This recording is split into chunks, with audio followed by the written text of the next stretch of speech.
ব্যথা অ্যাকচুয়ালি মানুষকে বোঝায় যে আমার রিয়েলাইজেশনটা আসে। লাইট মানে কি? রিয়েলাইজেশন।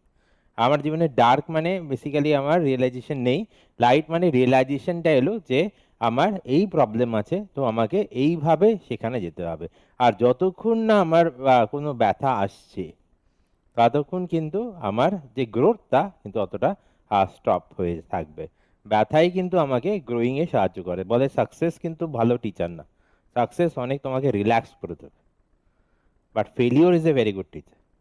যখন ফেল করবে তখন বুঝতে পারবে দুনিয়াতে তুমি অলমোস্ট একা, দুজন তিনজনই খালি তুমি তোমার সঙ্গে পাবে।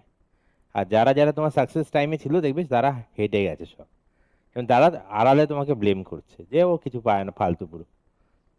যেদিন তুমি ফেল হবে বুঝে যাবে কে তোমার বন্ধু, অ্যাজ ওয়েল অ্যাজ তোমার মনে যদি জোর থাকে এই ফেলিওরটাকে সাকসেসে কনভার্ট করতে পারবে। তো না পেলে আমার জীবনে এগোবো না। Now let us focus on the first topic now.